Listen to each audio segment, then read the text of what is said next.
Yo, what is going on, guys? Hope you are well wherever you are, whatever the time, and welcome back to another YouTube video. Today, going back to a style of video that I done prior to having a bit of a hiatus. I'm doing a commentary over my leg session that was actually last week. So I thought I'd show you that because also as well, I'm in a new gym. I don't think I have a video on my channel at the minute showing me in that gym. So I thought I'd run you through the session and obviously introduce you to the new gym that I'm basically training or have been training out for the past 5 months now. Let's get right into it. Firstly, as always with pretty much every single leg day, I'll start with calves. I don't think it matters, to be honest, too much for most people whether or not you do a seated or a standing calf raise.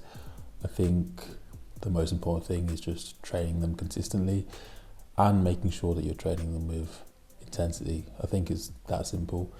And then you just have to hope and pray that you have the genetics to get a decent pair of calves. I always start with calves as well because I feel like if I'm doing things like a leg press or a squat, I feel like getting that stretch on a calf raise helps me get into deeper squat positions because of the improved ankle mobility. I've done 3 sets on calf raises before moving on to the first kind of bigger movement of the day, which is a seated hamstring curl. And at this gym, we are lucky to have the Prime leg curl. So what's special about the Prime kit is you can adjust the resistance profile of the machine. So you can adjust where it feels heavy, where it drops off in load. Because I'm doing the hamstring curl essentially as my first bigger movement of the day, there's no real need for me to play around with that. Funnily enough, I actually recently done an Instagram post on people overcomplicating things like hamstring curls. You really just have to make sure that the pad is very tightly down on your quads to the point where it's almost painful and uncomfortable, so that your hips and your leg doesn't really move aside from at your knee joint. That's basically all you want to do to make sure you're set up correctly. Don't overthink from that point on what's moving the weight, because the only thing that's moving is your lower leg. You're essentially going through knee flexion, so the only thing doing that is your hamstrings. So make sure that you're being as powerful as humanly possible when it comes to doing your hamstring curls, or when you're doing any sort of isolation movement. Don't move through your concentrics super slow. Then I moved on to, I believe it was, I'm actually going to check now, the leg extension. Yeah. So I done my leg extension before my leg press movement. This is really just to get my knees warm, to be honest. Kind of got this approach now where I'm really trying to look after my knees.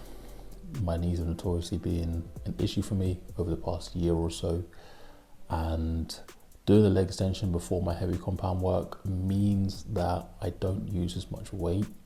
It also means the quads are warmer, right? So one thing that I've spoken about as well on my leg extensions is I'll basically do a lighter set first.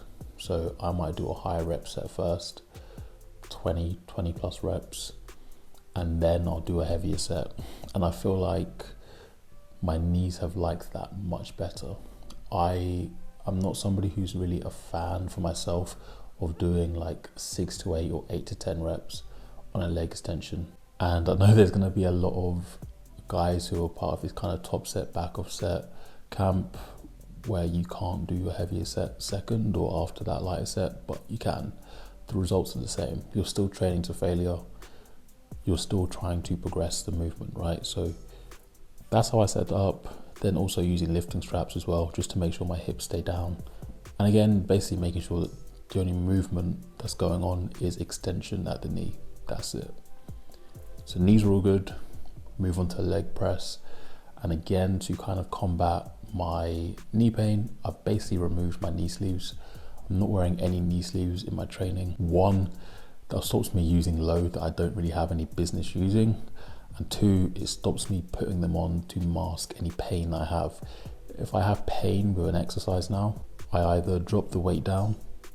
If the pain is still there, I don't do the exercise, because one day, if you keep doing that, one day that pain is not going to go away, even when you're not training. It just won't go away. It'll be very, very chronic pain. And that's obviously something that you don't want. And it's also something that I don't want on my legs, or for my knees, sorry, because my legs are the body part that I'm trying to improve the most.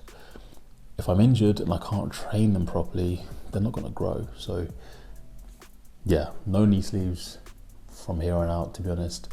And something that I've recommended to clients, and something that I recommend to you if you're struggling with knee pain, just get rid of the knee sleeves. Probably the same applies as well with like pressing. If you're getting elbow issues, take off the sleeves. I think it could definitely help in moving your physique forward. So I'm also, to note, making sure that the reps are continuous. So I'm literally moving one after the other. It basically just means that if I do that every week and I get stronger every week, I'm legitimately getting stronger and better and creating more stimulus, because my cadence is exactly the same every week. I'm doing it exactly the same every single week. Not doing a rep, then taking 10 seconds and doing 2 reps, and then adductors, 3 seconds and do it. Like, obviously it's the same, because to close that thigh gap, we want to address all parts of the leg. Pretty simple. The adductor, get a nice stretch. Only really stretch to where you feel the stretch, and then go. That's going to look different for everybody. But then I finished the workout with some split squats, Bulgarian split squats, just for a single leg movement, which I think is definitely valuable for people who are competing. A lot of people will have one leg that's bigger than the other, or one leg that is more powerful than the other. So for example, like on my leg press, or even like leg extension, hamstring curl, there's probably one leg that's doing a little bit more work than the other. And I want to expose each leg to similar amounts of stress, right? So I think single leg movements are a great idea for most people. That can be a single leg press, leg extension, split squats, lunges. I think lunges and split squat variations are probably going to be your best bang for your buck in terms of just overall leg development. But yeah, that's what I finished with, and that was just one set to finish. So hope you enjoyed this style of video, because it's pretty quick to make, to be honest, and you can get little nuggets of information about training. With legs, I do 2 sessions a week. This leg session was a little bit more focused towards my quads, and I have another session that's a little bit more focused towards hamstrings and glutes, that has a hinge, and it also has a squat pattern in it. Any questions, drop a comment below. Thank you for watching. Make sure to like the video, subscribe. I'll see you next week.